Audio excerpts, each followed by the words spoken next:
ప్రశాంతంగా నిద్రపోయేందుకు నీంద్ యాప్లోకి అడుగుపెట్టండి. ఈ క్షణమే నీంద్ యాప్ను డౌన్లోడ్ చేసుకోండి. ఒత్తిడిని తగ్గించి ప్రశాంతమైన నిద్రలోకి మిమ్మల్ని తీసుకెళ్లే చక్కని కథలు, ధ్యాన పద్ధతులు, ఆహ్లాదకర సంగీతాన్ని మీరు నీంద్ యాప్లో మాత్రమే వినండి. నమస్తే, నేను మీ అనురాధ. ఇప్పుడు రచయిత హరీష్ రచించిన గోదావరి అనే కథను విందాం. నదుల చుట్టూ పంట పొలాలు ప్రకృతి అందాలే కాదు, ఆత్మీయతలు కూడా అల్లుకుంటాయి. గోదావరితో ముడిపడి మురిసిపోయే బతుకులను చూస్తేనే ఈ విషయం తెలుస్తుంది. అలా గోదావరి చుట్టూతా ఉండే అందాలనే చూపిస్తూ ఒక మధురానుభూతిని తెప్పించే ఈ కథ వినటం ప్రారంభించే ముందు సౌకర్యవంతమైన స్థితిలోకి వెళ్దాం. ముందుగా మీకు ఇష్టమైన రీతిలో పడుకుని అన్ని లైట్లను ఆఫ్ చేసి మీ కళ్ళు మూసుకోండి. నెమ్మదిగా గాలి పీలుస్తూ పూర్తిగా లోతైన శ్వాస తీసుకుని వదలండి. ఈ ప్రపంచాన్ని, ఇవాల్టి జ్ఞాపకాలను మెల్లగా పక్కకు నెట్టి క్రమంగా నిద్రలోకి జారుకునే సమయం ఇది.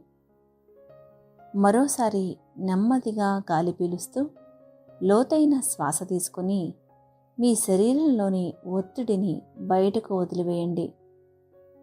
ఇప్పుడు మీరు చేయాల్సిందల్లా విశ్రాంతి తీసుకోవడం, సేద తీరడం, మునుపటి స్థితికి రావటం. మీరిప్పుడు మంచం మీద ఉన్నారు.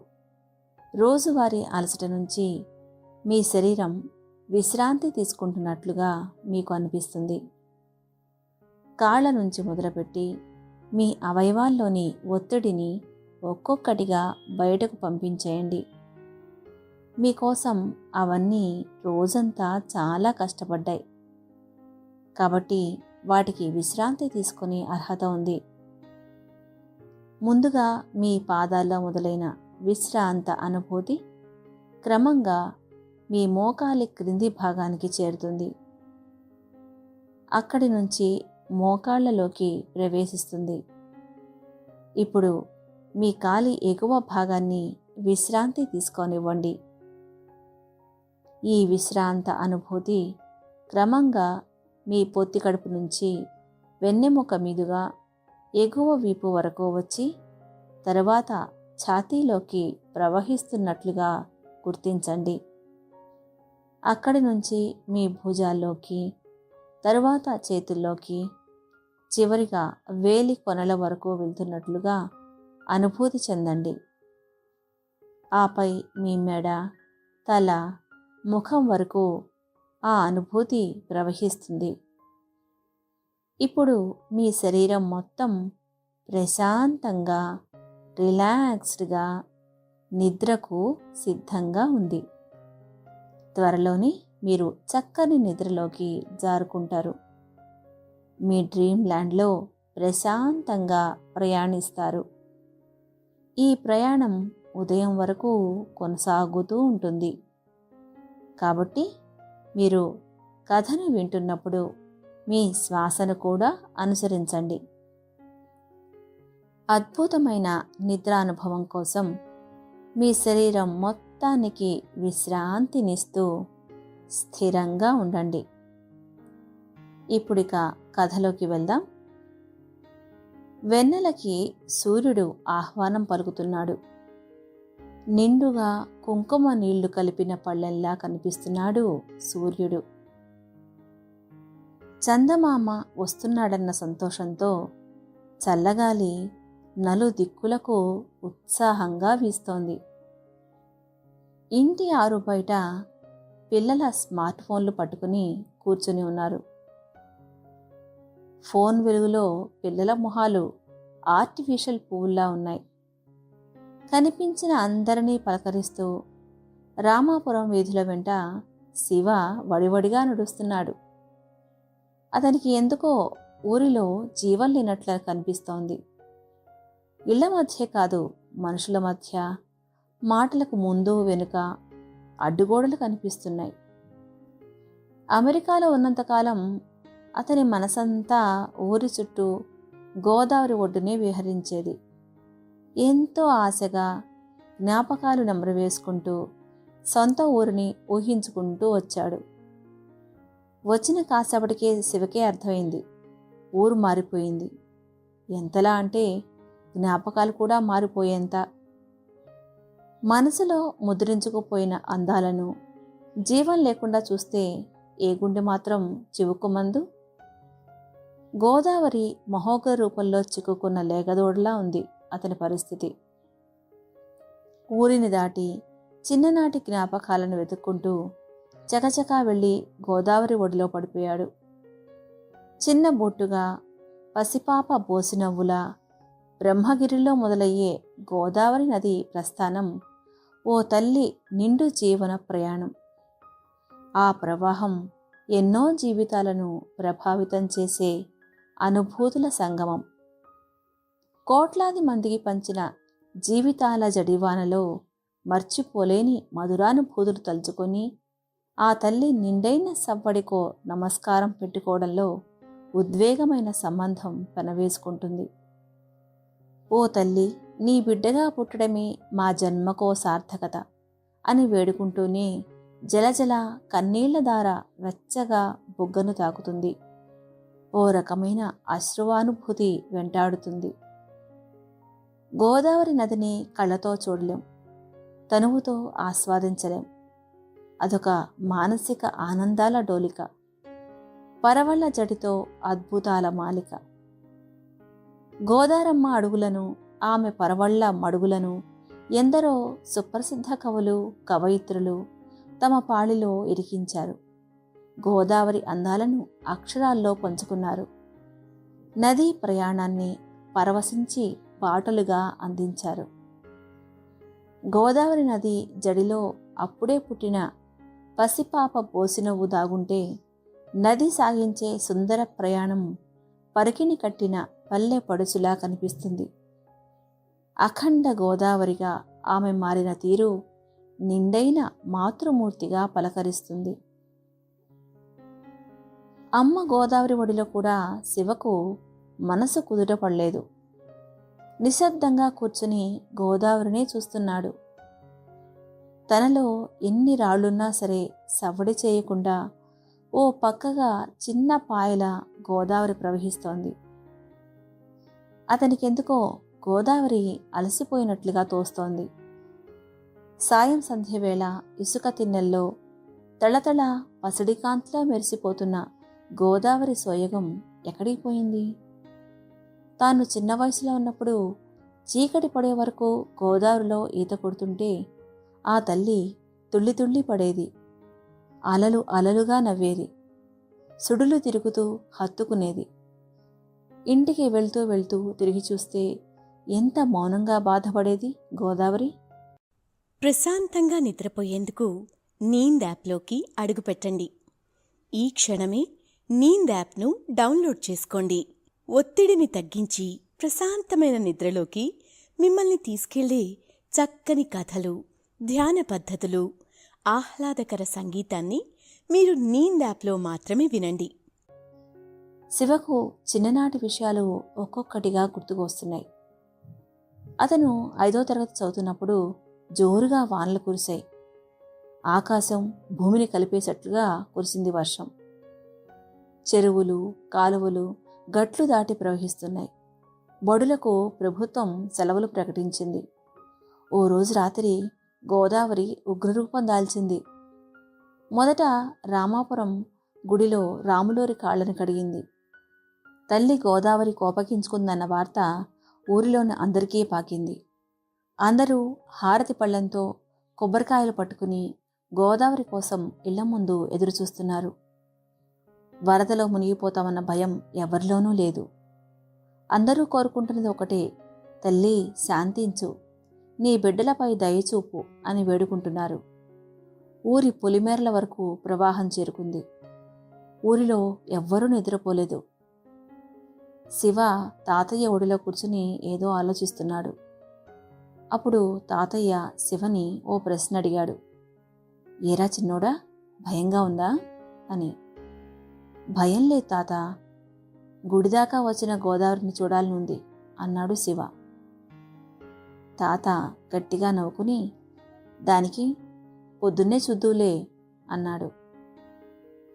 వెంటనే శివ, తాత నువ్వు కూడా గోదావరిలో చిన్నప్పుడు ఈత కొట్టావా అన్నాడు. ఈతొక్కటే కాదు, మా తరానికి అన్నీ గోదావరే. కడుపు నింపాలన్నా, కన్నీరు తుడవాలన్నా, చివరికి కడతేరిపోవాలన్నా ఆ యమ్మ సెలవే అన్నాడు. తాత గోదావరి కథ చెప్పు అని అడిగాడు శివ. కొద్దిసేపు ఆలోచించుకున్న తాత, చిన్నప్పుడు మా అమ్మ ఓ కథ చెప్పేది, అది చెబుతా విను అన్నాడు. సరే సరే అంటూ శివ ఠక్కున లేచి తాత వైపు తిరిగాడు. ఇంతసేపైనా తల్లి ఊరువైపు రాలేదంటే శాంతించే ఉంటుందన్న తాత గట్టిగా ఊపిరి పీల్చుకుని కథ మొదలుపెట్టాడు. గోదావరి ఒడ్డున ఓ చిన్న గుడిసెలో తల్లిదండ్రులు, తాతతో కలిసి అర్జున్ అనే యువకుడు నివసించేవాడు. అతను ఎక్కువగా గోదావరిలోనే బతికేవాడు. గత రహస్యాలను, భవిష్యత్తు కలలను మోసుకొని తిరిగే గోదావరి అంటే అతనికి చాలా ఇష్టం. అతనికి నదితో లోతైన సంబంధం ఉంది. అర్జున్ నదీ తీరాలను అన్వేషిస్తూ దాని అందం, రహస్యాలకు వెతుకుతూ గడిపేవాడు. గోదావరి తనతో మాట్లాడుతున్నట్లు అతనికి అనిపించేది. వీలు చిక్కినప్పుడల్లా గోదావరి ఒడ్డునే కూర్చుని మాట్లాడుతుండేవాడు. ఓ ఇద్దరు మనుషులు సంభాషించుకున్నట్లే ఉండేది. గోదావరి సవ్వళ్లే అతనికి సమాధానాలు. అతనికి తప్ప మిగిలిన అందరికీ నీటి ప్రవాహం తప్ప మరేదీ వినబడేది కాదు. అర్జున్ తనతో గోదావరి ఏదో చెప్పడానికి ప్రయత్నిస్తోందని అర్జున్ అనుకునేవాడు. వర్షాకాలంలో నది ఉప్పొంగినప్పుడు సంతోషం, కరువులు భూమిని పీడించినప్పుడు దుఃఖం, ప్రశాంతమైన రోజుల్లో సంతృప్తి చెందడం వంటి భావోద్వేగాలను అతను గ్రహించాడు. ఒక సాయంత్రం సూర్యుడు ఆకాశానికి నారింజ రంగు పులుముతున్న సమయంలో అర్జున్ తన మనసులోని విషయాన్ని ఎవరితో అయినా పంచుకోవాలని అనుకున్నాడు. గ్రామంలో ఎవరితో చెప్పినా నమ్మరని, పైగా ఆట పట్టిస్తారని అనుకున్నాడు. చాలాసేపు ఆలోచించి చివరికి తాత వద్దకు చేరుకున్నాడు. అతని తాతయ్య తన జీవితకాలంలో ఎన్నో అద్భుతాలను చూశాడు. నదితో తనకున్న సంబంధాన్ని అర్థం చేసుకోగలడని అర్జున్ నమ్మి అతని వద్దకు వెళ్ళాడు. గోదావరి నది నాతో మాట్లాడుతుందంటే నమ్ముతావు తాతయ్య అని తడబడుతూ ఆశగా అడిగాడు అర్జున్. ముసలివాడు మనవడిని చూసే ఆప్యాయంగా నవ్వాడు. నమ్ముతాను అర్జున. నది ఒక జీవి, లెక్కలేనన్ని తరాల కథలను మోసుకెళ్తుంది. హృదయపూర్వకంగా వినేవారికి దాని స్వరం చాలా రహస్యాలను, జ్ఞానాన్ని పంచుతుంది అన్నాడు. తాతయ్య మాటలకి అర్జున్కి ఎక్కడ లేని సంతోషం కలిగింది. అప్పటి నుంచి గోదావరి తనకి ఏం చెప్పాలని అనుకుంటోందా, ఎప్పుడు చెబుతుందా అని ఎదురు చూసేవాడు. తను లేనప్పుడు గోదావరి మాట్లాడాలనుకుంటే ఎలా అని మదన పడిపోయేవాడు. గోదావరి ఒడ్డును వదిలేవాడే కాదు. ఇలా క్రమంగా గోదావరితో అర్జునుడి బంధం బలపడిపోయింది. ఊరిలో అందరూ గోదావరితో అర్జున్ మాట్లాడుతాడని అనుకునేవారు. కరువు లేదా వరదల సమయంలో గ్రామస్తులు అతని సలహాలే కోరేవారు. గోదావరి దగ్గర ధ్యానం చేసి నదిలో మునిగి వచ్చి తనకు అనిపించింది గ్రామ ప్రజలకు చెప్పేవాడు అర్జున్. అలా గోదావరిలాగా కాలం కూడా వేగంగా సాగిపోతోంది. ఒక వేసవిలో గ్రామంలో తీవ్రమైన కరువు వచ్చింది. పంటలు పూర్తిగా ఎండిపోయాయి. గ్రామస్తులు ఆశలు కోల్పోయారు. నిండుగా ప్రవహించే గోదావరి నీరసించిపోయినట్లు కనిపిస్తోంది. నదిలో మోటార్లు అవసరం లేనంత, బిందెల్లో మోయలేనంత నీళ్లే ఉన్నాయి. గోదావరి బాధను అర్జున్ పసిగట్టాడు. సహాయం చేయాలని నిశ్చయించుకొని నది ఒడ్డునే కూర్చుని దాని అవసరాలను అర్థం చేసుకోవడానికి ఎన్నో రాత్రులు గడిపాడు. ఓ రోజు రాత్రి నిండుగా వెన్నెల కురుస్తోంది. గోదావరి పారుతుంటే వెన్నెలను చుట్టుకున్న పడుచు పిల్లలా ఉండేది. సవ్వడుల చప్పుడు గజ్జలను మైమరిపించేది. దూరంగా నది మలుపు తిరుగుతూ చీకటిలో కలిసిపోతుంటే చీరచాటున దాగిపోయిన నడుములా ఉండేది. ఇప్పుడు నదిలో ఆ కళ లేదు.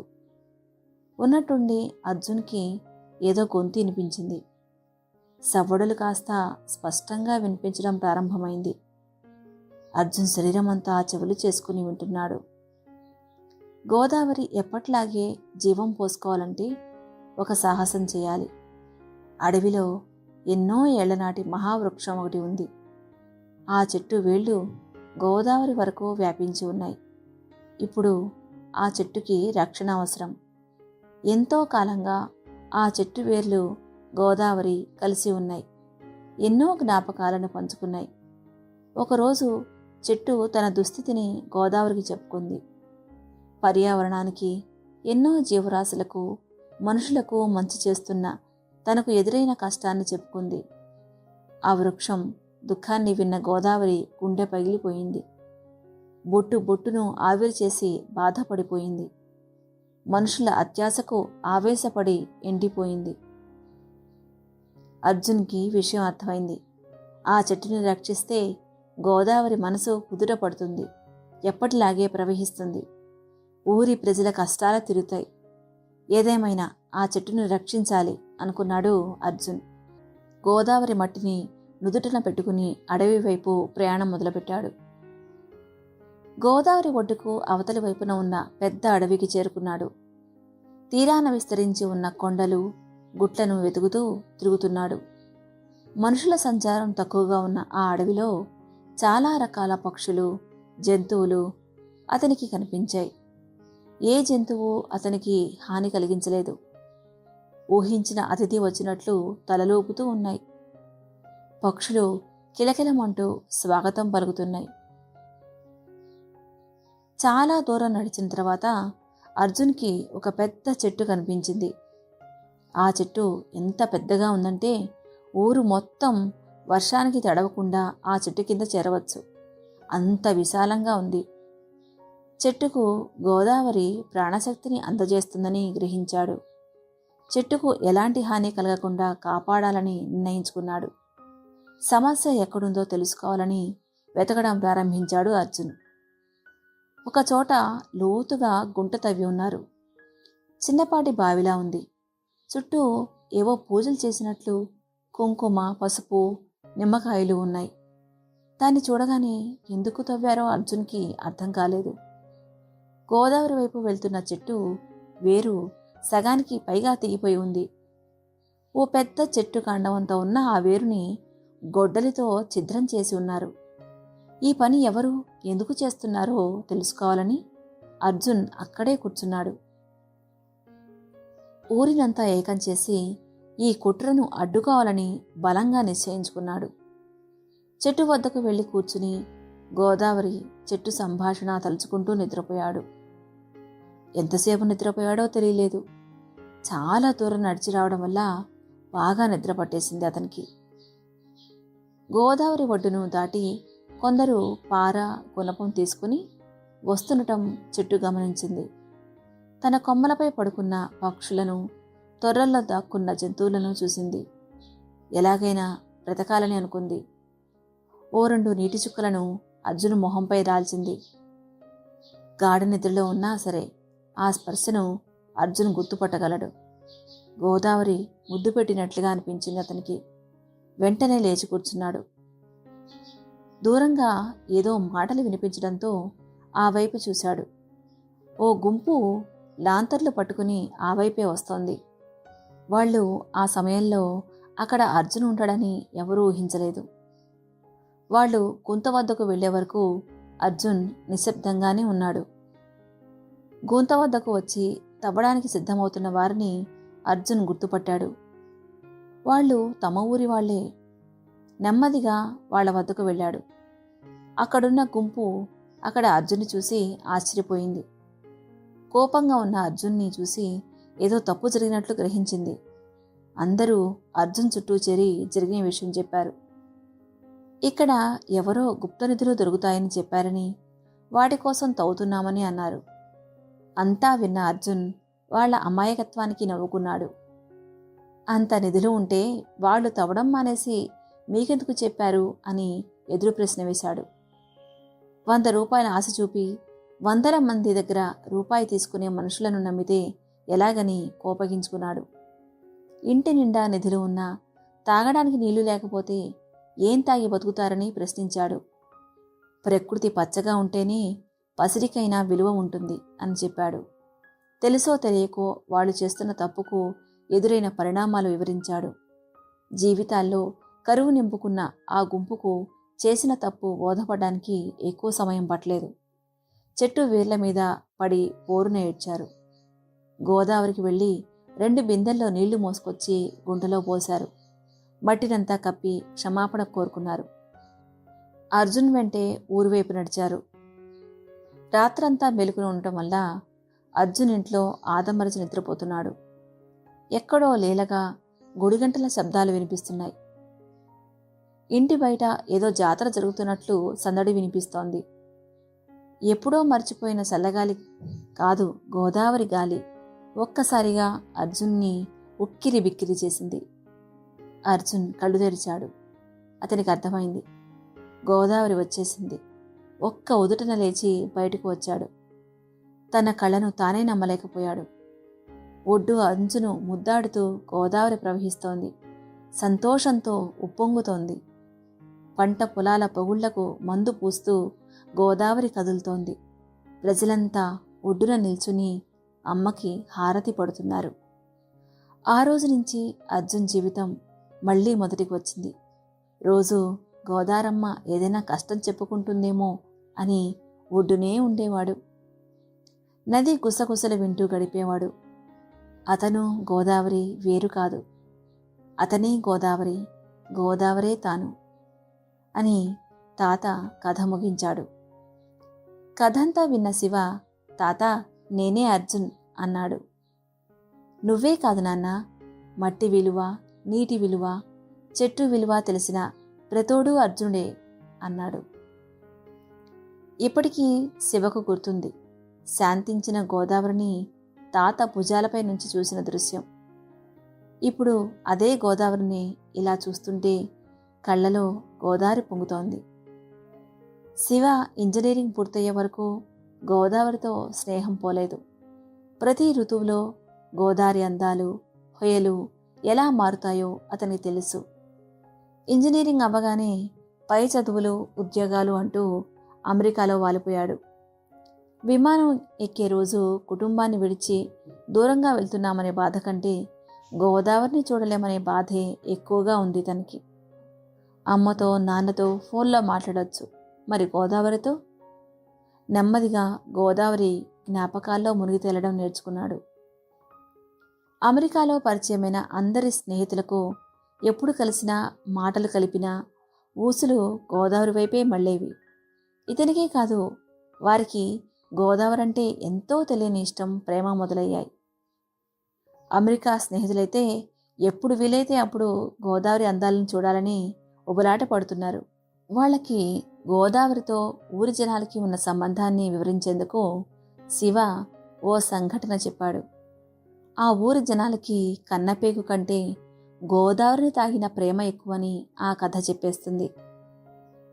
శివ ఇంజనీరింగ్ చదువుతున్న సమయంలో ఓ సాయంత్రం కాలేజీ బస్సులో ఊరికి వస్తున్నాడు. పొలాల్లో పనులు పూర్తి చేసుకుని ఇంటికి వెళ్లే రైతులు, పశువులను తోలుకెళ్లే కాపర్లు, బడి నుంచి ఇంటికి కూడా పోకుండా గోదావరి ఒడ్డున ఆడుకునే పిల్లలు, గోదావరి నుంచి నీళ్లు మోస్తూ కనిపించే ఆడవాళ్లు, ఇవి రోజూ అతనికి కనిపించే దృశ్యాలు. కానీ ఓ రోజు గోదావరి ఒడ్డున అలజడి కనిపిస్తోంది. కేరింతలు పోయి ఆందోళన ఆవహించి ఉంది. శివకి ఏదో కీడు జరిగినట్లు అనిపించింది. ఠక్కున బస్సు దిగేసి గోదావరి వైపు పరుగు తీశాడు.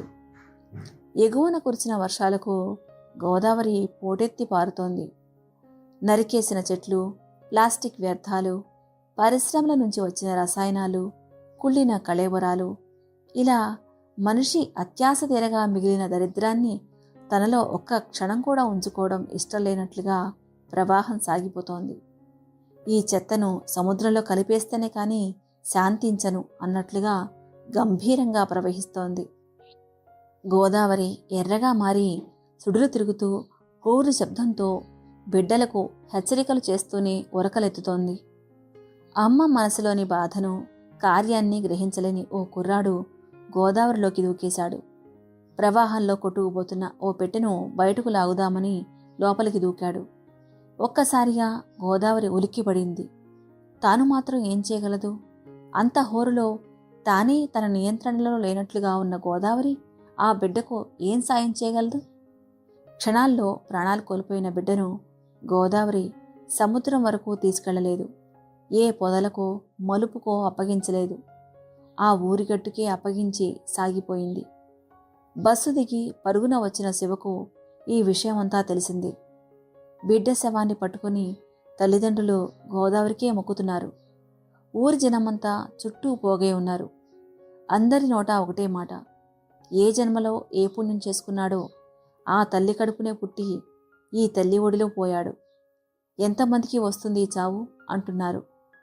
పుట్టెడు దుఃఖంలో కూడా ఆ పల్లె జనాలకి గోదావరి ద్వేషించడం చేతకాలేదు. ఎడారి బతుకు చెమ్మను అద్దిన గోదావరిని ఎలా ద్వేషించగలరు? నెర్రెలు చిలిన భూమికి మాగాణి సిరులను తోలిన గోదావరిని ఎలా కోపగించుకునేది? ప్రకృతికి రోజుకో రంగు చీర కట్టే తల్లిని ఎలా కాదనుకునేది? అక్కడ పుట్టి బతికిన అందరికీ గోదావరి మనసే తెలుసు. అమెరికా స్నేహితులు ఇంకా 4 రోజుల్లో వస్తున్నారు. కాస్త ముందుగానే చెల్లి పెళ్లి కోసం శివ ఇండియాకు వచ్చేశాడు. వచ్చి రాగానే ఇంట్లో అందరికీ కనిపించి ఇదిగో ఇలా గోదావరి ఒడ్డుకు చేరాడు. తన చూసినట్లు, చెప్పుకున్నట్లు, ఊహించుకున్నట్లు ఇప్పుడు గోదావరి లేదు. ఏదో పరధ్యానంలో కూర్చుని శివ గోదావరిని చూస్తున్నాడు. హఠాత్తుగా భుజాల మీద చేతులు పడ్డాయి. ఎవరా అని తల తిప్పి చూశాడు. విష్ణు ఆయాసంతో రొప్పుతూ గోదావరిని చూస్తున్నాడు. ఇద్దరూ ఆ ఒడ్డున పరుగులు తీసి పెరిగిన యువకులే. ఎరా ఎప్పుడొచ్చావు అని విష్ణు పలకరించాడు. ఓ 2 గంటలైంది అన్నాడు శివ. కొంచెంసేపు ఇద్దరూ మౌనంగా కూర్చున్నారు. ఇంతలో శివ, విష్ణు మళ్ళీ అర్జునుడు వస్తే కానీ గోదావరికి పూర్వవైభవం రాదంటావా అన్నాడు. విష్ణు గట్టిగా నవ్వాడు. నవ్వైతే వినిపించింది కానీ కళ్ళల్లో నీళ్లే కనిపించకుండా జారిపోయాయి. ఒక్క అర్జునుడు ఏం చేయలేడు శివ. అప్పుడు తెలిసి తెలియక చేసే తప్పులు. అర్జునుడి మాట విన్నారు. ఇప్పుడు పరిస్థితులు అవి కావు. తెలిసే చేస్తున్నారు. ప్రశ్నిస్తే మనకే తెలియదని అంటున్నారు. దేన్ని దోచుకుని దేన్ని సంపాదిస్తున్నారో ఈ మనుషులకి అర్థం కావట్లేదు. తోడేస్తున్నారు శివ. గోదావరికి నిలువెల్లా గాయాలు చేస్తున్నారు. గోదావరిలో అడుగు పెట్టాలంటేనే భయమేస్తోంది. ఎక్కడ ఏ గుంట ముంగేస్తోందో అని. పగలు రాత్రి లేదు, గుణపాలతో ఆ తల్లిని కొల్లబొడుస్తూనే ఉంటారు అన్నాడు విష్ణు. మనం ఏం చేయలేమా అన్నాడు శివ. చాలానే చేశాను. ఇసుక అక్రమ తవ్వకాలు ఆపాలని ఎన్నో అర్జీలు పెట్టుకున్నాను. కన్నీటితో అక్షరాలు తడిసి అర్థం కాలేదేమో. అర్జీలన్నీ డస్ట్బిన్లో దొరికేవి. ఈ తల్లి గొప్పతనం చూశావా? స్వార్థపరులకు కూడా స్త్రీలు పంచుతూ తనే మాడిపోతోంది అన్నాడు. లేదు విష్ణు, ఇలానే వదిలేస్తే ఎలా అన్నాడు శివ. ఏం చేయగలం శివ? విపత్తుల్లో కూడా పరిహారాన్ని ముక్కేస్తున్నారు. వరదలు ముంచేస్తుంటే ఆకాశాల నుంచి చూసి వెళ్ళిపోతున్నారు. వాళ్ళకి గోదావరి నిండినా లాభమే, ఎండినా ధనమే. అణువణువునా పెరిగిపోయిన స్వార్థాన్ని మనం కడగలేం అన్నాడు విష్ణు. గోదావరి కూడా చిన్న బొట్టుగానే మొదలవుతుంది విష్ణు అన్నాడు శివ. 5 రాష్ట్రాల ప్రజలను పలకరించుకుంటూ 1456 కిలోమీటర్లు ప్రయాణించి అంతర్వేదిలో ముగిసిపోతుంది. మనం బొట్టుగానైనా మొదలవ్వకపోతే ఎలా? మనం చేయాల్సింది ఒకటే, గోదావరిని కాపాడుకోవడానికి వీలైనంత మంది అర్జునులను తయారు చేయాలి అన్నాడు. ఎక్కడి నుంచో 2 నీటి చుక్కలు ఇద్దరి నుదుటినా పడ్డాయి. కథ సమాప్తం. ఇక సెలవా మరి. శుభరాత్రి. ప్రశాంతంగా నిద్రపోయేందుకు నీంద్ యాప్లోకి అడుగుపెట్టండి. ఈ క్షణమే నీంద్ యాప్ను డౌన్లోడ్ చేసుకోండి. ఒత్తిడిని తగ్గించి ప్రశాంతమైన నిద్రలోకి మిమ్మల్ని తీసుకెళ్లే చక్కని కథలు, ధ్యాన పద్ధతులు, ఆహ్లాదకర సంగీతాన్ని మీరు నీంద్ యాప్లో మాత్రమే వినండి.